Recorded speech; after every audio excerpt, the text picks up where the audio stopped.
ದುರ್ವಾದಿದ್ವಾಂತರವಯೇ ವೈಷ್ಣವೇಂದಿವರೇಂದವೇ ಶ್ರೀರಾಘವೇಂದ್ರ ಗುರುವೇ ನಮೋ ಕಾರುಣ್ಯ ಸಿಂಧುವೇ ಪೂಜ್ಯಾಯ ರಾಘವೇಂದ್ರಾಯ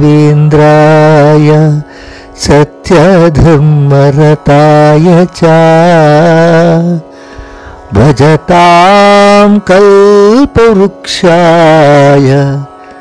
ನಮತಾಂ ಕಾಮಧೇನವೇ. ಶ್ರೀ ಗುರುಭ್ಯೋ ನಮಃ. ಹರಿ ಓಂ. 3 ತಿಂಗಳಿನ ಹಿಂದೆ ಒಮ್ಮೆ ನಾನು ಬೆಂಗಳೂರಿಗೆ ನನ್ನವರನ್ನು ಭೇಟಿ ಮಾಡಲು ಹೋಗಿದ್ದೆ. ಆ ಸಂದರ್ಭದಲ್ಲಿ ಸುಮಾರು 15 ದಿವಸಗಳ ಕಾಲ ಅಲ್ಲಿದ್ದೆ. ನಾನು ರಾಯರ ಮಠಕ್ಕೆ ಹೋದರೆ ಸುಮಾರು 1 ರಿಂದ 2 ಗಂಟೆಗಳ ಕಾಲ ಅಲ್ಲಿಯೇ ಇರುವೆನು. ಅಲ್ಲಿ ಬಂದಿರುವ ಭಕ್ತಾದಿಗಳನ್ನು ಪ್ರತಿಯೊಬ್ಬರನ್ನು ಗಮನಿಸುತ್ತಿರುವೆನು.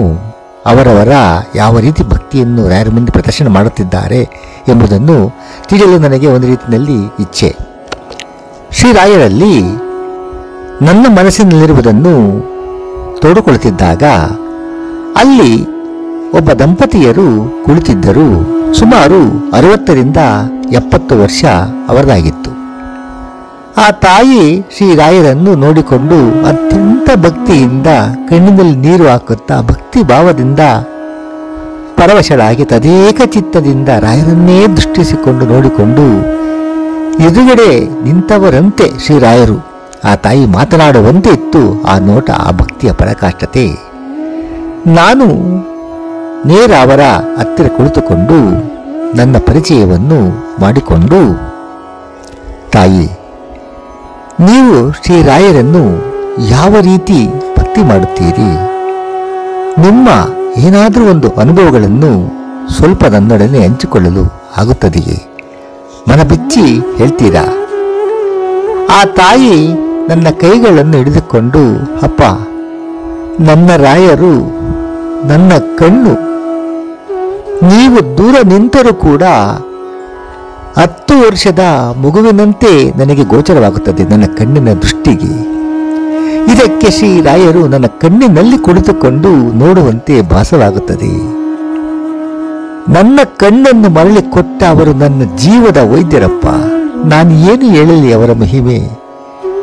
ನನ್ನ ಯಜಮಾನರು ಹೊರತುಪಡಿಸಿ ನಿಮ್ಮ ಜೊತೆ ಅವರ ಮಹಿಮೆಯನ್ನು ಹೇಳಿಕೊಳ್ಳಲು ಮನಸ್ಸಾಗುತ್ತಿದೆ.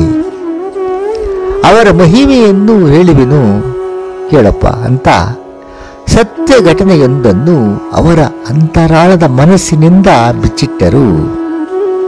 ಮೂಲತಃ ಆಂಧ್ರ ಪ್ರದೇಶದ ಅನಂತಪುರದಲ್ಲಿರುವವರು, ಆಂಧ್ರದವರು ಅಂತ ಹೇಳ್ಬೋದು. ತೆಲುಗು ಮತ್ತು ಕನ್ನಡ ಎರಡೂ ಮಿಕ್ಸ್ ಮಾಡಿ ಮಾತನಾಡುತ್ತಾರೆ. ಬೆಂಗಳೂರಿಗೆ ಬಂದು ಸುಮಾರು 7-8 ವರ್ಷಗಳು ಆಯಿತಂತೆ. ಅವರ ಮಗ 15 ವರ್ಷದಿಂದ ಬೆಂಗಳೂರಿನಲ್ಲಿ ನೆಲೆಸಿದ್ದನಂತೆ. Engineer ಆಗಿದ್ದಂತೆ, automobiles. ಆ ತಾಯಿಯು ಗಂಡನ ಜೊತೆ ಅನಂತಪುರದಲ್ಲಿ ನೆಲೆಸಿದ್ದರಂತೆ ಮೊದಲು. ಆ ತಾಯಿಯ ಗಂಡ ಸ್ಕೂಲ್ ಮಾಸ್ಟರ್ ಆಗಿ ರಿಟೈರ್ಡ್ ಆಗಿದ್ದರಂತೆ. ಮಗ ಆಂಧ್ರದವರು, ಮಂತ್ರಾಲಯ ಅನಂತಪುರಕ್ಕೆ 200 ಕಿಲೋಮೀಟರ್ ದೂರ. 3 ತಿಂಗಳಿಗೆ ಒಮ್ಮೆ ದಂಪತಿಯರು ಶ್ರೀರಾಯರ ಸೇವೆ ಮಾಡಿಕೊಂಡು, ಎಲ್ಲಿ ಗೊತ್ತಾ, ಅಲ್ಲಿ ಶ್ರೀನಿವಾಸಪುರ ಅಂತ ಇದೆ ಆಂಧ್ರದಲ್ಲಿ, ಅನಂತಪುರದಲ್ಲಿ. ಅಲ್ಲಿ ಪ್ರತಿ ವಾರನೂ ರಾಯರಲ್ಲಿ ಹೋಗಿ ನಮಸ್ಕಾರ ಮಾಡಿಕೊಂಡು ಬರ್ತಿದ್ರಂತೆ. ಮಗರಾಯ ಬೆಂಗಳೂರಿನಲ್ಲಿ ರೂಮ್ ಮಾಡಿಕೊಂಡಿದ್ದಂತೆ. ಒಂದು ತೆಲುಗು ಹುಡುಗಿಯನ್ನು ಮದುವೆ ಮಾಡಿಕೊಂಡಂತೆ. Register marriage. ಮದುವೆ ಮಾಡಿಕೊಂಡು ತಾಯಿ ತಂದೆಗೆ ತಿಳಿಸಿದನಂತೆ. ದಂಪತಿಗಳು ಇದರಿಂದ ಸುಮಾರು 100 ಗ್ರಾಮ್ ಅನ್ನ ಬೇಯಿಸಬಹುದಾದ ಅಷ್ಟು ನೀರನ್ನು ಕಣ್ಣಿನಲ್ಲಿ ಹಾಕಿದ್ರಂತೆ. ಇದೇ ಥರ ಹೇಳ್ತಿದ್ರು ಅವರು. ಅವನ ಮಗನ ಹೆಸರು ಧನಂಜಯ ರೆಡ್ಡಿ, ಅವನ ಹೆಂಡತಿ ಹೆಸರು ಯಶೋಧ. ತಾಯಿ ತಂದೆಯರು ನೆರೆಹೊರೆಯವರ. ಅವರು ಏನಾದರೂ ಒಂದು ಕೀಟಲೆ ಮಾಡ್ತಾ ಇರ್ತಾರಲ್ವ ಇಂಥದ್ದು ಸಂದರ್ಭದಲ್ಲಿ. ಅವಮಾನಕ್ಕೆ ಸಹಿಸದೆ ತಾವು ಮಗನಿಗೆ ಗೋಗೆರೆದು ಅವನ ಜೊತೆ ಬೆಂಗಳೂರಿನಲ್ಲಿ ಬಂದು ನೆಲೆಸಿದ್ರಂತೆ. ಸ್ವಲ್ಪ ದಿನದಲ್ಲಿ ಮಗರಾಯ ಸ್ವಲ್ಪ ದುಡ್ಡು ಜಾಸ್ತಿ ಗಳಿಸಬೇಕು ಅಂತ ದುಬೈಗೆ ಹಾರಿದನಂತೆ. ಹೆಂಡತಿ ಅರ್ಥಾತ್ ಸೊಸೆಯು ಅಷ್ಟಕ್ಕಷ್ಟೇ ಪ್ರೀತಿಯಿಂದ ನೋಡಿಕೊಳ್ತಿದ್ಲು. ಆ ಪ್ರೀತಿಯನ್ನು ಸುಮ್ಮನೆ ಆರಿಸ್ಕೊಂಡು ಹೋಗ್ತಾ ಇದ್ಲಂತಷ್ಟೆ. ಸಣ್ಣ ಸಣ್ಣ ವಿಷಯಕ್ಕೂ ಹಾರಾಡ್ತಿದ್ಲು, ಕಿರಿಕಿರಿ ಮಾಡ್ತಾ ಇದ್ಲಂತೆ. ಯಶೋಧ ತನ್ನ ಗಂಡನ ಜೊತೆ ಹೋಗಿರಲಿಲ್ಲ. ಅದಕ್ಕೊಂದು ಕಾರಣ ಉಂಟು. 8 ತಿಂಗಳಿನ ಗರ್ಭಿಣಿ. ಹೋಗುವುದಕ್ಕೆ ದುಬಾಯಿ ವಾತಾವರಣ ತುಂಬ ವ್ಯತ್ಯಾಸವಾಗ್ತಿತ್ತು. ಇವಳು ಏನು ಮಾಡಿದ್ಲಂದ್ರೆ, ಹೇಗಿದ್ರೂ ಗಂಡ ತನ್ನ ಕಡೆ ಇದ್ದಾನೆ, ಅವನಿಗೆ ಪ್ರೀತಿಯ ಮಾತುಗಳನ್ನಾಡಿ ಅತ್ತೆ ಮಾವಂದಿರನ್ನು ಮನೆ ಕಾಯುವುದಕ್ಕೆ ಬಿಟ್ಟು ಇಲ್ಲೇ ಇರಿಸಿ ತನ್ನ ತವರೂರಾದ ಇಂದುಪುರಕ್ಕೆ ಹೋಗಿ ತಾಯಿ ತಂದೆ ಜೊತೆ ಬಾಣಂತಿ ಸಲುವಾಗಿ ಅಲ್ಲೇ ನೆಲೆಸಿದ್ಲಂತೆ. ಅವರ ಯಾತನೆಯನ್ನು ನನ್ನ ಮುಂದೆ ತುಂಬಾ ಹೇಳ್ಕೊಂಡ್ರು. ಎಲ್ಲವೂ ನಿಮ್ಮ ಮುಂದೆ ನಾನು ಹೇಳೋದಕ್ಕಾಗ್ತಾ ಇಲ್ಲ. ಕಾರಣ ಮಗನಿಗೆ ಏನಾದರೂ ತೊಂದರೆ ಆಗುತ್ತೆ. ಒಂದು ವೇಳೆ ಈ ವಿಡಿಯೋ ನೋಡಿ ಮಗನಿಗೆ ತಂದೆ ತಾಯಿಗಳಿಗೆ ವಿಷಮ ಬರಬಹುದಲ್ವಾ, ಏನಾದರೂ ವಿಷಯ ಗೊತ್ತಾಗಿ ಸಂಸಾರದಲ್ಲಿ ಏನಾದರೂ ಬಿರುಕು ಬಿಟ್ರೆ ಅಂತ ಭಯ. ಊರಿನಲ್ಲಿ ಇರುವಾಗಲೇ ಈ ತಾಯಿಗೆ ಇದ್ದಕ್ಕಿದ್ದ ಹಾಗೆ ಒಂದು ಕಣ್ಣಿನ ಒಳಗೆ ಏನೋ ಬಿತ್ತಂತೆ. ಕಣ್ಣು ಬಿಡುವಷ್ಟರಲ್ಲಿ ಮಂಜು ಮಂಜಾಗಿ ಕಾಣದೆ ಹೋಯ್ತಂತೆ. ಇದೆಲ್ಲ ಎಲ್ಲಿ? ಅನಂತಪುರದಲ್ಲಿ ನಡೆದಿದ್ದು. ಸ್ವಲ್ಪ ಹೊತ್ತಿನಲ್ಲೇ ಕಾಣೋ ತರಹ ಆಯ್ತಂತೆ. ಅಂದ್ರೆ ಕಣ್ಣು ಕತ್ಲೆ ಕವಿಯೋದು, ಸ್ವಲ್ಪ ಹೊತ್ತಿಗೆ ಯಥಾ ಪ್ರಕಾರ ಕಾಣೋದು. ತುಂಬ ಭಯ ಹುಟ್ಟಿಸುವಂತೆ ಆಗಿತ್ತು ಆ ತಾಯಿಗೆ. ಯಜಮಾನರು ಕೂಡ ಕನ್ನಡಕ ಆಗ್ತಾ ಇದ್ದಾರೆ. +5 ಆಗ್ತಾ ಇರೋದು. ಅವರ ದೃಷ್ಟಿಯು ಅಷ್ಟಕ್ಕಷ್ಟೇ. ಪ್ರಯಾಸದಿಂದ ಜೀವನ ಮಾಡೋ ಥರ ಈ ದೃಷ್ಟಿ ಇತ್ತಂತೆ ಇಬ್ಬರಿಗೂ. ಈ ತಾಯಿ ರಾಯರ ಪರಮ ಭಕ್ತಿ ಆಗಿದ್ದಳು. ಯಾಕೆಂದ್ರೆ ಆಂಧ್ರದಲ್ಲಿ ಇದ್ಲಲ್ಲ ಆ ತಾಯಿ. ಆಂಧ್ರದಲ್ಲಿ ಶ್ರೀನಿವಾಸಪುರ ಅಂತ ಅಲ್ಲಿ ಒಂದು ರಾಯರ ಮಠ ಇದೆ. ನಿತ್ಯ ಅಲ್ಲಿ ವಾರಕ್ಕೊಮ್ಮೆ ಹೋಗಿ ಭಕ್ತಿಯಿಂದ ರಾಯರನ್ನು ಸೇವಿಸುತ್ತಿದ್ದರು. ಈಕೆಗೆ ಬೇರೆ ದೃಷ್ಟಿ ಈಗ ಆಯ್ತಲ್ಲ. ಅದಕ್ಕೆ ಯಜಮಾನರು ಹೇಳ್ತಾ ಇದ್ರಂತೆ, ನೀನು ರಾಯರನ್ನು ಇಷ್ಟು ನೆನೆಯುತ್ತೀಯಲ್ಲ, ರಾಯರು ಕಣ್ಣಿನ ದೃಷ್ಟಿ ಕೊಡ್ತಾರೆ ಅಂತಲೂ ಹೇಳಿದೆಯಲ್ಲ, ಈಗ ನಿನ್ನ ದೃಷ್ಟಿಯೇ ಮಾಯವಾಯ್ತಲ್ಲ ಅಂತ ಯಾವಾಗಲೂ ಹೇಳ್ತಾ ಇರೋರಂತೆ. ಈಗ ಬೆಂಗಳೂರಿನಲ್ಲಿ ಮನೆ ಕಾಯೋದೇ ತಾಯಿ ತಂದೆಯರ ಕೆಲಸವಾಗಿತ್ತು. ಬರುತ್ತಾ 2 ಕಣ್ಗಳು ಮಂಜಾಗತೊಡಗಿತಂತೆ. ಮಂಜು ಮುಸುಕಿದ ಹಾಗೆ ಕಾಣ್ತಿತ್ತಂತೆ. ಗಂಡನ ಮುಖ 4 ಅಡಿ ದೂರ ನಿಂತಿದ್ರೆ ಮುಖ ತೋರ್ತಿರ್ಲಿಲ್ವಂತೆ. 10-20 ಅಡಿ ಏನಾದರೂ ಅಥವಾ ಹೊಸಲಿನ ಹಿಂದೆ ನಿಂತರಂತೂ ಗಂಡ ಇರೋದೇ ಗೊತ್ತಾಗ್ತಿರ್ಲಿಲ್ವಂತೆ. ಏಕೆಂದ್ರೆ ತುಂಬಾ ಚೆನ್ನಾಗಿ ಕಾಣ್ತಾ ಇತ್ತು ಕಣ್ಣು. ಇದೆಲ್ಲ ಮೊಟ್ಟ ಮೊದಲನೇ ಸಲ ಅನಂತಪುರ ಬಿಟ್ಟು ಬಂದ್ರಲ್ಲ, ಆ ಕಾಲದಲ್ಲಿ ನಡೆದಿರೋದು ಇವೆಲ್ಲ. ಮಗನಿಗೆ ಫೋನ್ ಮಾಡಿ ಹೇಳ್ತಾ ಇದ್ದಾರೆ, ಮಗ ನನ್ನ ಕಣ್ಣು ಯಾಕೋ ತೋರ್ತಾ ಇಲ್ಲಪ್ಪ, ತೋರ್ದಂಗಾಗತ್ತೆ, ಆಗ್ಲೇ ಕಪ್ಪಾಗುತ್ತೆ, ನನ್ಗೇನು ಕಾಣ್ತಾ ಇರೋದಿಲ್ಲ ಅಂತ ದುಃಖದಿಂದ ಹೇಳ್ಕೊಂಡಿದ್ದಾರೆ. ನಾವಿಬ್ಬರ ಮನೆಯಲ್ಲಿ ಸೊಸೆಯ ಮನೆಯಲ್ಲಿ ಇಲ್ಲ, ಏನೂ ಇಲ್ಲದಂತೆ ಭಾಗ್ಯಹೀನರಾಗಿ ಜೀವನ ಮಾಡ್ತಾ ಇದ್ದೇವೆ. ಏನಾದರೂ ಒಂದು ಕೆಲಸ ಮಾಡಬೇಕಾದ್ರೆ ಮುಗ್ಗರಿಸಿದಂತೆ ಆಗ್ತಾ ಇರ್ತಪ್ಪ. ಸಂಜೆ ಆದರೆ ನನಗೆ ದಿಗಿಲು ತುಂಬ. ನಿಮ್ಮ ತಂದೆ ತುಂಬಾ ನೋವಿನಿಂದ ಕುಳಿತಿರ್ತಾರೆ. ಮನೆ ನೋಡಿಕೊಂಡು ಎಲ್ಲ ಕೆಲಸ ಮಾಡಿಕೊಂಡು ನಿರ್ವಹಿಸೋದಕ್ಕೆ ತುಂಬಾ ತೊಡರಾಗುತ್ತದೆ. ನನ್ನ ಕಣ್ಣಿನದೇ ನನಗೆ ಭಯ ಆವರಿಸಿದೆ ಎಂದು ತಿಳಿಸಿದಾಗ ಮಗನ ಉತ್ತರ ಅವ್ರ ನಿರೀಕ್ಷಣೆಯಲ್ಲಿ ಇದ್ದಿದ್ದು ಯಾವುದು ಗೊತ್ತಾ? ಅಮ್ಮ ಭಯಪಡ್ಬೇಡಮ್ಮ, ಕಣ್ಣು ಡಾಕ್ಟರ್ ಹತ್ರ ನಿನ್ನನ್ನು ಕರೆದುಕೊಂಡು ಹೋಗಿ ನಾನು ತೋರಿಸ್ತೀನಿ, ಬೇಗ ಬರ್ತಾ ಇದ್ದೀನಿ, ಧೈರ್ಯವಾಗಿರು. ನೀನು ಅಪ್ಪ ಬಿಟ್ಟರೆ ನನಗೆ ಇನ್ಯಾರಮ್ಮ ದಿಕ್ಕು, ನೀನು ಯಾವ ರೀತಿಯಲ್ಲೂ ಭಯಪಡಬೇಡ. ಈಗೇನಾದರೂ ಹೇಳಿದಿದ್ರೆ ಅವರಿಗೆ ಕಣ್ಣು ಕಾಣದಿದ್ರು ಕೂಡ ಚಿಂತೆ ಇಲ್ಲದೆ ಸಂತೋಷವಾಗಿ ಜೀವನ ಮಾಡ್ತಾ ಇದ್ರು, ಆ ಮನೇಲಿ ಇರ್ತಾ ಇದ್ರು. ಇದಕ್ಕೆ ವ್ಯತಿರಿಕ್ತವಾಗಿ ಪುತ್ರ ಹೇಳಿದರಂತೆ ಅವನು ಹೇಳುವ ರೀತಿ ಕೇಳಿ ಕಣ್ಣಲ್ಲಿ ನೀರು ಹಾಕೊಂಡು ಹೇಳ್ತಾ ಇದ್ದಾರೆ ನನ್ನ ಮುಂದೆ. ತೆಲುಗು ಕನ್ನಡ ಮಿಕ್ಸ್ ಮಾಡಿ ಹೇಳ್ತಾ ಇದ್ದಾರೆ. ಅವರ ಧ್ವನಿ ರೆಕಾರ್ಡ್ ಮಾಡಿಕೊಂಡಿದ್ದೆ. ಆ ಪುತ್ರ ನುಡಿದಿದ್ದು, ಅಮ್ಮ ನೀನು ಊರು ಬಿಟ್ಟು ಇಲ್ಲಿಗೆ ಯಾಕೆ ಬಂದೆ? ನಾನು ತಲೆ ತಿನ್ನೋಕ? ನಿನ್ಗೆ ವಯಸ್ಸಾಯ್ತು, ಅಲ್ಲೇ ಇರೋದು ಬೇಡವಾ? ಅಪ್ಪ ನೀನು ಊರಲ್ಲಿದ್ದಿದ್ರೆ ಏನಾಗ್ತಿತ್ತು? ಯಾವತ್ತಾದ್ರೂ ಒಂದು ದಿನ ಸಾಯಲೇಬೇಕಲ್ಲ. ನೀನು ಅಲ್ಲೇ ಇದ್ದಿದ್ರೆ ನನಗೆ ರಗಡೆ ತಪ್ತಿತ್ತು. ಇಲ್ಲಿ ನನಗೆ ತುಂಬಾ ಸಂಬಳ ಬರ್ತಾ ಇದೆ, ನನಗೂ ಮಗು ಇದೆ, ನನ್ನ ಹೆಂಡತಿ ಇದ್ದಾಳೆ, ನನ್ನ ಮಗುನ ಮುಂದೆ ಓದಿಸ್ಬೇಕಲ್ಲಮ್ಮ. ನನ್ನ ಸಂಸಾರಕ್ಕೆ ಸಾಕಾಗುತ್ತಾ? ನಾನು ಭಿಕ್ಷೆ ಬಿಡಬೇಕಾ ಮುಂದೆ? ನೀನು ಅಪ್ಪ ಊರಿಗೆ ಹೋಗಿ ಅಲ್ಲೇ ಇದ್ದು ಮದ್ದು ಮಾಡು, ಏನಾದರೂ ಒಂದು ಆಗುತ್ತೆ ಅಂತ ಬಾಯಿಗೆ ಬಂದಂತೆ ಕತ್ತೆಯಂತೆ ಕಿರುಬನಂತೆ ಕಿರುಚಿದರಂತೆ. ಇದನ್ನು ಹೇಳುವಾಗ ತಾಯಿ ತನ್ನ ಸೆರಗಿನಿಂದ ಎಷ್ಟು ಬಾರಿ ಕಣ್ಣೀರನ್ನು ಒರೆಸಿಕೊಂಡಿದಳೋ ಹರಿಯೇ ಗೊತ್ತು. ಗಂಡನು ತಲೆ ತಗ್ಗಿಸಿಕೊಂಡು ಕುಳಿತಿದ್ದಾನೆ ತಿಳ್ಕೊಳ್ಳಿ. ನನ್ನ ಕಣ್ಣಿನಲ್ಲಿ ನೀರು ಬರ್ತಾ ಇತ್ತು, ಯಾಕೆಂದ್ರೆ ಗಂಡ ಪಕ್ಕದಲ್ಲಿ ಕೂತಿದ್ದಾನೆ, ತಲೆ ತಗ್ಗಿಸ್ಕೊಂಡು ಸುಮ್ಮನೆ ಕೂತಿದ್ದಾನೆ. ಅವನ ಕಣ್ಣಿನ ನೀರು ಆ ಭೂಮಿ ಮೇಲೆ ತುಟುಕ್ತಾ ಇದೆ. ತಾಯಿ ಸೆರಗಿನಿಂದ ಒರೆಸ್ಕೊಂಡು ಹೇಳ್ತಾ ಇದ್ದಾಳೆ. ಇದನ್ನು ನೋಡಿ ಕರಳು ಕಿವುಚಿದಂತಾಯಿತು. ಸ್ವಲ್ಪ ಹೊತ್ತು ದಯವಿಟ್ಟು ಮಾತನಾಡಬೇಡಿ ಅಂತ ನಾನೇ ಸನ್ನೆ ಮಾಡಿ ಹೇಳಿದೆ. ಮತ್ತೆ ಮರುಪ್ರಶ್ನೆ ಮಾಡಿದೆ ನೇರವಾಗಿ. ತಾಯಿ, ಮತ್ತೆ ನಿನ್ನ ಕಣ್ಣಿನ ಶಕ್ತಿ ಮಕ್ಕಳಂತೆ ಬಂದಿದೆ ಅಂತ ಹೇಳಿದ್ರಲ್ಲಮ್ಮ. ಇಷ್ಟು ಚೆನ್ನಾಗಿ ತೋರುವುದಕ್ಕೆ ರಾಯರು ಎಂತಹ ಪವಾಡ ಮಾಡಿದ್ರಮ್ಮ, ದಯವಿಟ್ಟು ತಿಳಿಸಿ ಅಂತ ಕೈ ಮುಗಿದು ಬೇಡಿಕೊಂಡೆ. ನಾನು ಮತ್ತೊಂದು ಪ್ರಶ್ನೆ ಕೇಳಿದೆ. ನಿಮ್ಮ ಕಣ್ಣು ಒಮ್ಮಿಂದ ಮೇಲೆ ಕಣ್ಣು ಕಾಣದೆ ಕಂಡು ಈ ತರಹದ ದೃಷ್ಟಿ ನಾನು ಕೇಳಿರಲಿಲ್ಲ, ಯಾವತ್ತಿನಿಂದ ಹೀಗಾಯಿತು ಅಂತ ಕೇಳಿದೆ. ಮತ್ತೊಂದು ಸತ್ಯವನ್ನು ಬಿಚ್ಚಿಟ್ಟರು. ಅನಂತಪುರದಲ್ಲಿ, ಶ್ರೀನಿವಾಸಪುರದಲ್ಲಿ, ಆ ಶ್ರೀನಿವಾಸಪುರದಲ್ಲಿರುವ ರಾಯರ ಮಠಕ್ಕೆ ಪ್ರತಿ ವಾರ ಹೋಗ್ತಾ ಇದ್ರಲ್ಲ ದರ್ಶನ ಪಡೆಯಲೆಂದು ಆ ಸೇವೆ ಮಾಡುವುದಕ್ಕಾಗಿ ದಂಪತಿಯರು ಹೋಗಿದ್ದಾಗ ರಾಯರ ಪೂರ್ಣ ಮಂಗಳಾರತಿ ಮುಗಿಸಿಕೊಂಡು 8 ಗಂಟೆಗೆ ಹೊರಗೆ ಬರುವಾಗ ಒಂದು ಕಪ್ಪಾದ ಹುಳು, ಅದು ಸಾಮಾನ್ಯವಾಗಿ ಒಂದು ಕಪ್ಪು ಹುಳು ಕಾಣುತ್ತಲ್ಲ, ಎಲ್ಲ ಊರಲ್ಲಿ ಇರುತ್ತದೆ ಅದು. ಆ ಹುಳು ಯಾವ ರೂಪದಲ್ಲಿ ಬಂದಿತ್ತು, ಇವರ ಪ್ರಾರಬ್ಧ ಕರ್ಮ ಹೇಗಿತ್ತು, ಅದು ಕಣ್ಣಿಗೆ ಕಚ್ಕೊಂಡಿತ್ತಂತೆ. ಎಷ್ಟಾದರೂ ಬಿಟ್ಟಿಲ್ಲ ಅದು. ದಾರಿಯಲ್ಲಿ ಬರಬೇಕಾದ್ರೆ ಕಣ್ಣಿನ ಉರಿ ನೀರು ನಿರಂತರ ಬರ್ತಾ ಇತ್ತಂತೆ. ಮಾರನೇ ದೇಹದಿಂದ ಒಮ್ಮೆಲೆ ಕಣ್ಣು ಸಂಪೂರ್ಣವಾಗಿ ನಶಿಸಿ ಹೋಯಿತು, ಅಂದರೆ ಕತ್ತಲಾಗಿ ಹೋಯಿತು. ಕೆಲವು ಸೆಕೆಂಡ್ಸು ಅಥವಾ ಒಂದು ಅರ್ಧ ನಿಮಿಷ ಅದಾದ್ಮೇಲೆ ಮತ್ತೆ ನಾನು ಕಣ್ಣು ಬರೋದು, ದೃಷ್ಟಿ ಬರೋದು. ಇದೆಂತ ಅದು ನನಗೆ ಅರ್ಥ ಆಗ್ತಾ ಇಲ್ಲ. ಮಾಸಲಾಗಿ ಕಾಣ್ತಾ ಇತ್ತು. ಅಲ್ಲಿರೋ ವೈದ್ಯರೆಲ್ಲ ತೋರಿಸಿದ್ರಂತೆ ಅನಂತಪುರದಲ್ಲಿ.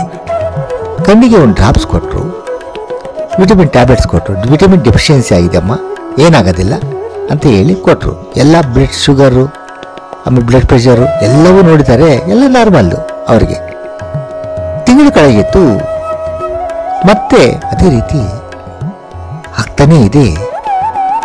ಪರ ಕಣ್ಣಲ್ಲಿ ಇಲ್ಲ, ಆದರೂ ಮಸುಕಾಗಿ ಕಾಣ್ತಾ ಇದೆ. ಮಗನಿಗೆ ತಿಳಿಸಿದ್ರು ಉಪಯೋಗ ಇಲ್ಲ. ಇವ್ರೇನ್ ಮಾಡಿದ್ರು ಅಂದ್ರೆ ಇಲ್ಲಿ ವೈದ್ಯರು ಕೂಡ ಕೈ ಬಿಟ್ಬಿಟ್ರು. ಮತ್ತೆ ಗೋಗೆದು ಬೆಂಗಳೂರಿಗೆ ಬಂದಾಗ ಮಗ ಅವರನ್ನ ಕರ್ಕೊಂಡೋಗಿ ಡಾಕ್ಟರ್ ಹತ್ರ ತೋರಿಸಿದಾರಂತೆ. ಇದು ಯಾವಾಗ ಅಂದ್ರೆ ಮಗ ಇನ್ನು ದುಬೈಗೆ ಹೋಗೋ ಮುಂಚೆನೆ. ಕೊನೆಗೆ ಇಲ್ಲಿರೋ ಡಾಕ್ಟರ್ ಕೂಡ, ಬೆಂಗಳೂರಿನಲ್ಲಿರೋ ಡಾಕ್ಟರ್ ಕೂಡ ಬಿಟ್ಬಿಟ್ರು ಕೈ. ಏನಾಗಲ್ಲಮ್ಮ, ಏನಾಗಿಲ್ಲ, ಪರ್ಫೆಕ್ಟ್ಲಿ ಆಲ್ರೈಟ್ ಅಂತಲೇ ಹೇಳ್ತಾ ಇದ್ರು ಡಾಕ್ಟ್ರು. ಅವಾಗ ಮಗ ಹೇಳ್ತಾ ಇದ್ದಾನೆ ಅಂದರೆ, ಅಮ್ಮ ನಿನಗೂ ವಯಸ್ಸಾಯಿತು, ನೀನು ಸೊಸೆ ಇದ್ದಾಳೆ, ನೋಡ್ಕೊಳ್ತಾಳೆ, ನಿನ್ನ ಮನೆಯಲ್ಲಿಯೇ ಇರುವಂಥ ಗಂಟು ಬಟ್ಟೆ ಕಟ್ಕೊಂಡು ದುಬೈಗೆ ಕಾಲಿಟ್ಟು, ಪಾಪ ಇದು ಅನುಭವಿಸುವವರಿಗೆ ಮಾತ್ರ ಗೊತ್ತು. ನೋವಿನಿಂದಲೇ ದುಃಖವನ್ನು ಅನುಭವಿಸುತ್ತಲೇ ದುಃಖದ ವಾತಾವರಣದಲ್ಲೇ ಅವರು ಇದ್ದು ತ್ರಿಶಂಗುವಿನ ಸ್ವರ್ಗದಂತಾಗಿತ್ತು ಅವರ ಜೀವನ. ಶ್ರೀರಾಯರನ್ನು ಬಹಳ ಬೇಡಿದರಂತೆ. ಕಣ್ಣಲ್ಲಿ ನೀರು ಹಾಕ್ಕೊಂಡು, ರಾಘವೇಂದ್ರ, ನಾವು ಊರು ಬಿಟ್ಟು ಬರಬಾರ್ದಾಗಿತ್ತಪ್ಪ ತಂದೆ ಎಂದು ನಿಟ್ಟುಸಿರಿನಲ್ಲಿ ಇದ್ದಾಗ ಒಂದು ಸ್ವಪ್ನ ಸೂಚನೆ ಆಯ್ತಂತೆ. ಆ ತಾಯಿ ಹೆಸರು ಸಾಕಮ್ಮ ಅಂತ. ಕನಸಿನಲ್ಲಿ ಶ್ರೀರಾಯರು, ಸಾಕಮ್ಮ, ನಿನ್ನ ಹುಟ್ಟೂರಿನತ್ತ ನೀನು ಪ್ರಯಾಣ ಬೆಳೆಸು, ನಾನಿದ್ದೇನೆ, ಧೈರ್ಯವಾಗಿರು ಅಂತ ಸ್ವಪ್ನ ಸೂಚನೆ ಆಯ್ತಂತೆ. ಯಾರೋ ಹೇಳ್ದಂಗೆ ಬೆಳಿಗ್ಗೆದ್ದೊಡನೆ ತನ್ನ ಪತಿಗೆ ತಿಳಿಸಿ ತಮ್ಮ ಊರಿಗೆ ಪ್ರಯಾಣ ಬೆಳೆಸಿದ್ರು. ಎಲ್ಲಿ ಹೋದರೂ ಭಯದ ವಾತಾವರಣ. ಯಾಕೆ ಹೇಳಿ, ಕಣ್ಣು ಕಾಣ್ತಾ ಇಲ್ಲ. ಹೇಗೋ ಒಂದು ರೀತಿಯಲ್ಲಿ ಊರು ಸೇರ್ಕೊಂಡ್ರು. ಊರಿಗೆ ಹೋಗಿ ತಮ್ಮ ಮನೆಯಲ್ಲಿ ನಿಟ್ಟುಸಿರು ಬಿಟ್ಟು ಸುಮ್ಮನೆ ಕುಳಿತಿದ್ದಾರೆ. ಸುಮ್ಮನೆ ಕುಳಿತುಕೊಂಡು ತುಂಬ ಮರುಗಿ ತನ್ನ ಮಗ ಸೊಸೆಯ ವರ್ತನೆ, ವಯಸ್ಸಿನ ಬಾಧೆ, ಎಲ್ಲ ಪರಿಸ್ಥಿತಿಯ ಒತ್ತಡ, ಜೀವನದ ಬಹಳ ದುಸ್ತರ, ಪ್ರೀತಿಯಿಲ್ಲದ ಬದುಕು, ಆಶ್ರಯದ ಕೊರತೆ, ಎಲ್ಲವೂ ಎಲ್ಲ ಸ್ಥಿತಿಗಳನ್ನು ಚೆನ್ನಾಗಿ ನೆನೆಸಿಕೊಂಡು ಹತ್ತುಕೊಂಡು ಗಂಡ ಹೆಂಡತಿ ಇಬ್ಬರು ರಾತ್ರಿ ಎಷ್ಟು ಹೊತ್ತಾದರೂ ಕೂಡ ನಿದ್ದೆ ಬರಲಿಲ್ಲ. ಆದರೆ ಒಂದು ಧೈರ್ಯ ಇತ್ತು, ಒಂದು ಆಶಾಕಿರಣ ಇತ್ತು. ರಾಯರೇ ತಮ್ಮ ಕನಸಿನಲ್ಲಿ ನೀನು ಊರಿಗೆ ಹೋಗಮ್ಮ ಅದೊಂದು ಹೇಳಿದ್ರಲ್ಲ, ಆ ಧೈರ್ಯ ಅವಳಿಗೆ ಸಾಂತ್ವನ ತಂದಿತ್ತು. ಅವಳ ಮನಸ್ಸಿನಲ್ಲಿ ಒಂದು ಸಂಪೂರ್ಣವಾಗಿ ವಿಶ್ವಾಸವಿತ್ತು, ಮನಸ್ಸಿನಲ್ಲಿ ಒಂದು ಬೆಳಕು ಕಂಡಿತ್ತು. ಮರುದಿನ ಶುಚಿರ್ಭೂತರಾಗಿ ಆ ವೃದ್ಧ ದಂಪತಿಗಳು ಶ್ರೀನಿವಾಸಪುರದಲ್ಲಿರುವ ಶ್ರೀರಾಯರ ಮಠಕ್ಕೆ ರಿಕ್ಷಾ ಮಾಡಿಕೊಂಡು ಹೋದ್ರಂತೆ. ಶ್ರೀ ರಾಘವೇಂದ್ರ ಸ್ವಾಮಿಗಳವರ ಮಠಕ್ಕೆ ಬಂದು ಶ್ರೀರಾಯರ ದ್ವಾರ ಬಾಗಿಲಿನ ಹೊಸ್ತಿಲಕ್ಕೆ ಕಾಲು ಇಡಿತಿದ್ದಂತೆಯೇ ಕಣ್ಣು ಕತ್ತಲು ಆವರಿಸಿಕೊಂಡು ಆ ಹೊಸ್ತಿಲಕ್ಕೆ ತಲೆ ಚೆಚ್ಚಿಕೊಂಡಳಂತೆ. ಅಲ್ಲಿ ನೆರೆದಿರತಕ್ಕಂಥ ಭಕ್ತಾದಿಗಳೆಲ್ಲ ಓಡೋಡಿ ಬಂದರು. ಪಾಪ ಆ ತಾಯಿ ತಲೆ ಚೆಚ್ಚಿಕೊಳ್ಳುತ್ತಲೇ ಇದ್ದಾಳೆ. ಎಲ್ಲರೂ ಚಡಪಡಿಸುತ್ತಿದ್ದಾರೆ. ಶ್ರೀರಾಘವೇಂದ್ರ ಶ್ರೀರಾಘವೇಂದ್ರ ಅಂತ ಅಲ್ಲಿ ಸುತ್ತಮುತ್ತಲಿನ ಜನಗಳೆಲ್ಲ ಭಕ್ತಾದಿಗಳೆಲ್ಲ ಕೂಕೊಳ್ತಾ ಇದ್ದಾರೆ. ಇದಕ್ಕೂ ಒಂದು ಬಲವಾದ ಕಾರಣ ಉಂಟಂತೆ. ಇಂದಿನ ದಿನ ಕಣ್ಣಿನಲ್ಲಿ ಈ ನೀರು ಸೋರ್ತಾ ಇತ್ತಲ್ಲ, ಅದರ ಜೊತೆಗೆ ರಕ್ತವು ಬೆರೆತು ನೀರಿನೊಳಗೆ ಬರ್ತಾ ಇದೆ. ಆ ತಾಯಿಗೆ ಗೋಚರ ಆಗ್ತಿಲ್ಲ. ಆಕೆಯ ಪತಿ ಸಾಕು, ಯಾಕೆ ಕಣ್ಣಲ್ಲಿ ನೀರು ಬರ್ತಾ ಇದೆ, ಜೊತೆಗೆ ರಕ್ತ ಬರ್ತಾ ಇದೆಯಲ್ಲ ಎಂದು ಹೇಳಿದಾಗಲೇ ಆಕೆಗೆ ಗೊತ್ತಾಗಿದ್ದು ಇದು ಅವಳ ಜೀವನವೇ ಸಾಕಾಗಿತ್ತಂತೆ. ತಲೆ ಚೆಚ್ಚಿಕೊಳ್ತಿರ್ಬೇಕಾದ್ರೆ ಸಾಕು, ಅರ್ಥ ಮಾಡಿಕೋ, ಸಾಕು ಅಂದರೆ ಹೆಂಡತಿ ಹೆಸರು. ಆ ತಲೆ ಚೆಚ್ಚಿಕೊಂಡಿದ್ದ ಪರಿಣಾಮವಾಗಿ ಹಣೆ ಊದಿದೆಯಂತೆ. ಕೈ ಹಿಡಿದು ಅವಳನ್ನು ಕರೆದುಕೊಂಡು ಹೋಗಿ ರಾಯರ ಮುಂದೆ ನಿಲ್ಲಿಸಿದನಂತೆ. ಹೆಂಡತಿಯ ಬದಲು ಗಂಡ ಬೇಡ್ತಾ ಇದ್ದಾನೆ. ಸುತ್ತಮುತ್ತಲು ಜನ ನೆರೆದಿದ್ದಾರೆ. ಗುರು ರಾಘವೇಂದ್ರ, ಇವಳು ನಿನ್ನ ಮುಂದೆ ಮೌನಿಯಾಗಿದ್ದಾಳೆ ಸ್ವಾಮಿ, ನಿನ್ನ ನಂಬಿ ಬಂದಿದ್ದೇವೆ, ಇವಳಿಗೆ ನೋವು ತಡೆಯುವ ಶಕ್ತಿ ಕೊಡುತ್ತಂದೆ ಅನ್ನುತ್ತಾ ಸಾಕು, ರಾಯರಲ್ಲಿ ಬೇಡು, ನಾನು ನೀನು ಇಬ್ಬರು ಮಂತ್ರಾಲಯಕ್ಕೆ ಹೋಗಿ ಸೇವೆ ಮಾಡೋಣ, ಅಲ್ಲೇ ಇರೋಣ, ನಮ್ಗೆ ಯಾವುದು ಬೇಡ, ಜೀವನದಲ್ಲಿ ಯಾರು ಬೇಡ, ರಾಯರು ಕೃಪೆ ತೋರುವವರೆಗೂ, ರಾಯರ ಅನುಗ್ರಹ ಆಗದಿದ್ದರೆ ನದಿಯಲ್ಲಿ ಇಬ್ಬರು ಬೀಳೋಣ. ಶ್ರೀರಾಯರ ಮುಂದೆ ಒಪ್ಪಿಸಿ ಪ್ರದಕ್ಷಿಣೆ ಮಾಡಿಸಿ ಮನೆಗೆ ಕರೆದುಕೊಂಡು ಬರ್ತಾ ಇದ್ದಾನೆ. ಗಂಡ ಹೆಂಡತಿ ಇಬ್ಬರು ರಾಯರ ಸೇವೆ ಮಾಡಿಕೊಂಡು ಮನೆ ಹಿಂದಿರುಗಿ ಇಬ್ಬರು ಮೌನವಾಗಿ ಕುಳಿತಿದ್ದಾರೆ. ನೀರವ ಮೌನ. ಸುಮ್ಮನೆ ಒಬ್ಬರಿಗೊಬ್ಬರು ನೋಡಿಕೊಂಡು ಕೂತಿದ್ದಾರೆ. ಆ ವಾತಾವರಣವೇ ಬಹಳ ಮೌನವಾಗಿದೆ. ರಾಯರ ಮುಂದೆ ದೀಪ ಉರಿಯುತ್ತಿದೆ. ರಾತ್ರಿಯ ಫಲಹಾರವನ್ನು ತೆಗೆದುಕೊಂಡಿಲ್ಲ. ಒಬ್ಬರ ಮುಖ ಒಬ್ಬರು ನೋಡಿಕೊಂಡು ಇಬ್ಬರು ದಿಟ್ಟಿಸಿ ನೋಡುತ್ತಿದ್ದಾರೆ. ಇಬ್ಬರಿಗೂ ಜೀವನ ಸಾಕಾಗಿದೆ. ಹೆಂಡತಿಗೆ ಕೇಳ್ತಾ ಇದ್ದಾನೆ, ಸಾಕು, ನೀನು ಯಾಕೆ ಇವತ್ತು ಈ ರೀತಿ ತಲೆ ಚಿಚ್ಕೊಂಡೆ? ಶ್ರೀರಾಯರನ್ನು ಬೇಡಿದರೆ ಅವರು ಸೂಚಿಸಿದಂತೆ ಆಗ್ತಿತ್ತು, ಅದು ಬಿಟ್ಟು ಈ ತರಹ ಮಾಡಿಕೊಳ್ಬಾರ್ದಾಗಿತ್ತು. ನೀನು ನೋಡು, ನಿನ್ನ ಹಣೆ ಎಷ್ಟು ಊದುಕೊಂಡಿದೆ. ನೀನೇ ಇಲ್ಲ ಅಂದರೆ ನನಗೆ ಯಾರು ದಿಕ್ಕು? ಇಬ್ಬರು ಒಟ್ಟಿಗೆ ಸಾಯೋಣ, ಅದು ಬಿಟ್ಟು ನೀನು ಈ ಥರ ಮಾಡ್ಕೋಬಾರ್ದಾಗಿತ್ತು. ಭಯಪಡಬೇಡ, ನಮಗೆ ಮಗ ಹುಟ್ಟಲಿಲ್ಲ ಅಂತ ತಿಳಿದುಕೊಳ್ಳೋಣ ಸಾಕು. ಕೊನೆಗೆ ಸಮಾಧಾನ ಮಾಡಿ ಇಬ್ಬರು ಸಮಾಧಾನದಿಂದ ಗಂಡನು ಕಾಲು ತೊಳೆದುಕೊಂಡು ಶ್ರೀರಾಯರಿಗೆ ತುಪ್ಪದ ದೀಪವನ್ನು ಹಚ್ಚಿ ಸಾಕಮ್ಮನನ್ನು ಕರೆದುಕೊಂಡು ಶ್ರೀರಾಯರ ಮುಂದೆ ಕುಳಿತುಕೊಂಡು ಶ್ರೀರಾಘವೇಂದ್ರಾಯ ನಮಃ ಶ್ರೀರಾಘವೇಂದ್ರಾಯ ನಮಃ, ಶ್ರೀರಾಘವೇಂದ್ರಾಯ ನಮಃ, ಶ್ರೀರಾಘವೇಂದ್ರಾಯ ನಮಃ ಎಂಬ ಮಂತ್ರವನ್ನು ಒಂದೇ ರೀತಿ ಏಕಪ್ರಕಾರವಾಗಿ ಭಕ್ತಿಯಿಂದ ಜಪಿಸುತ್ತಿದ್ದಾರೆ. ಇಂದಿನದು ನಡೆದ ಎಲ್ಲವೂ ಘಟನೆಗಳನ್ನು ಒಂದೊಂದಾಗಿ ಬಂದು ದುಃಖ ಹಿಮ್ಮುತ್ತಾ ಬಾಯಲ್ಲಿ ಶ್ರೀರಾಘವೇಂದ್ರಾಯ ನಮಃ, ಶ್ರೀರಾಘವೇಂದ್ರಾಯ ನಮಃ ಅಂತ ಜಪ ಮಾಡ್ತಾ ಇದ್ದಾರೆ. ತುಂಬ ಹೊತ್ತು ಕಳೆದಿದೆ. ಹಾಗೆಯೇ ಚಾಪೆಯ ಮೇಲೆ ಪವಳಿಸಿದ್ದಾರೆ. ಸರಿ ರಾತ್ರಿ ಆಗಿದೆ.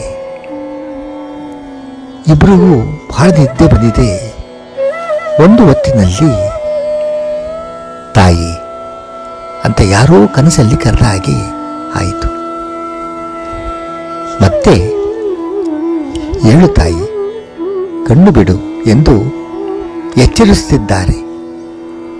ನೀನು ಇಷ್ಟು ದಿವಸ ಅನುಭವಿಸಿದ್ದರ ಹಿಂದೆ ನಿನ್ನ ಪ್ರಾರಬ್ಧ ಕರ್ಮ ಇತ್ತು ತಾಯಿ ಅಂತ ಕನಸಿನಲ್ಲಿ ಹೇಳಿದಾಗೆ ಇವೆಲ್ಲ ಸಾಕಮ್ಮನಿಗೆ ಕೇಳಿಸುತ್ತಿದೆಯಂತೆ.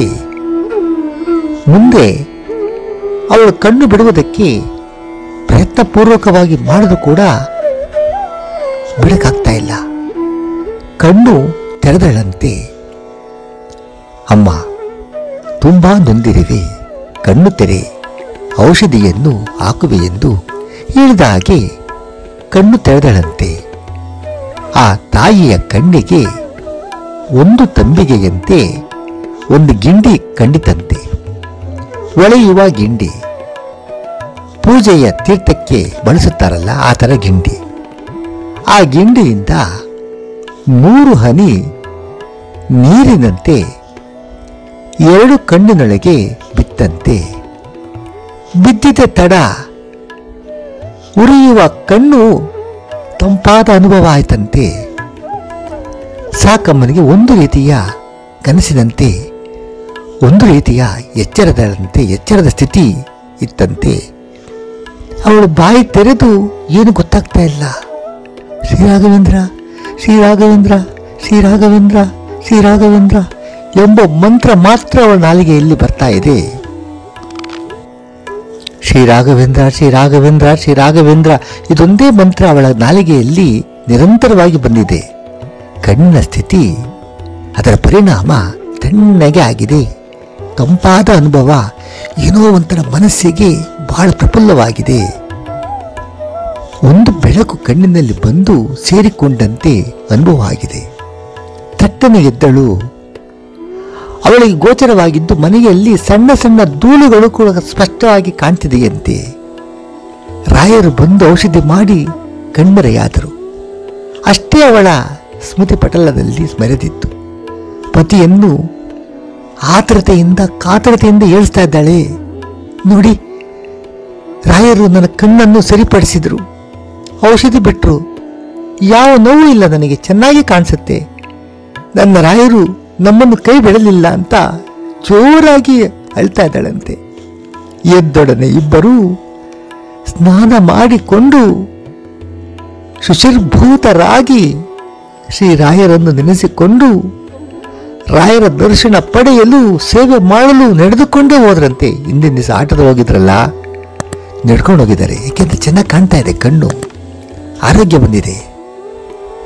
ಅಲ್ಲಿ ಹೋಗಿ ಬಹಳ ಹೊತ್ತು ಸೇವೆ ಮಾಡಿದ್ರಂತೆ. ದಣಿವಾಗುವಷ್ಟು ಕೈಲಿದ್ದ ಏನು ತಾಣ ತಂದಿದ್ರಲ್ಲ ಅದೆಲ್ಲ ಉಂಡಿಗೆ ಹಾಕಿದಂತೆ. ರಾಘವೇಂದ್ರ, ರಾಘವೇಂದ್ರ, ರಾಘವೇಂದ್ರ ಅಂತ ಜೋರ ಹೇಳ್ತಾ ಇದ್ದಾರೆ. ದೀರ್ಘ ನಮಸ್ಕಾರ ಮಾಡ್ತಾ ಇದ್ದಾರೆ. ಆ ನಮಸ್ಕಾರಗಳನ್ನು ಅರ್ಪಿಸಿ ಖುಷಿಯಿಂದ ಸಂಭ್ರಮದಿಂದ ಮನೆಗೆ ಹಿಂದಿರುಗಿ ತುಪ್ಪದ ದೀಪವನ್ನು ಮತ್ತೆ ಹಚ್ಚಿ ಪಾಯಸದ ಅಡಿಗೆ ಮಾಡಿ ರಾಯರಿಗೆ ಸಮರ್ಪಿಸಿದರಂತೆ. ಮುಂದೆ ಅವರ ಸಂತೋಷ ವರ್ಣಿಸೋದಕ್ಕೆ ಆಗೋದಿಲ್ಲ. ಆದರೆ ಒಂದು ನೆನಪಿನಲ್ಲಿ ಬರಬೇಕಾಗಿದ್ದು, ನೆನಪಿನ ಇಡಬೇಕಾಗಿದ್ದು ಸಾಕಮ್ಮ ಏನು ಗೊತ್ತಾ? ಯಾವಾಗ ಆ ದ್ವಾರ ಬಾಗಿಲಿಗೆ ದ್ವಾರದ ಆ ವಸ್ತುಲಿಕ್ಕೆ ತಲೆ ಹೊಡ್ಕೊಂಡ್ಲಲ್ಲ ಹಣೆನ, ಆ ಹಣೆ ಹೊಡ್ಕೊಂಡಿದ್ದು ಅಲ್ಲಿ ಊದಿದ ಗಾಯ ಅದು ಹಾಗೇ ಇದೆಯಂತೆ, ಸ್ಥಿರವಾಗಿ ನಿಂತಿದೆ. ಊತ ಮಾತ್ರ ಇದೆ, ನೋವಿಲ್ಲ. ಅದನ್ನು ಮುಟ್ಟಿದಾಗಲೆಲ್ಲ ರಾಯರ ಸ್ಮರಣೆ ಅಂದಿನ ದಿನ ಎಲ್ಲವೂ ಜ್ಞಾಪಕ ಬರ್ತಾ ಇರುತ್ತಂತೆ. ಇದನ್ನು ಸಾಕಮ್ಮ 10 ಕಣ್ಣಲ್ಲಿ ನೀರು ಹಾಕ್ಕೊಂಡು 10 ಅಂದರೆ ದುಃಖದಿಂದ ಅಲ್ಲ, ಖುಷಿಯಿಂದ, ರಾಯರ ಮೇಲೆ ಭಕ್ತಿಯಿಂದ, ವಿಶ್ವಾಸದಿಂದ ಇದೆಲ್ಲ ಹೇಳ್ಕೊಂಡ್ಲು. ಸರ್ವಂ ಶ್ರೀ ಕೃಷ್ಣಾರ್ಪಣಮಸ್ತು.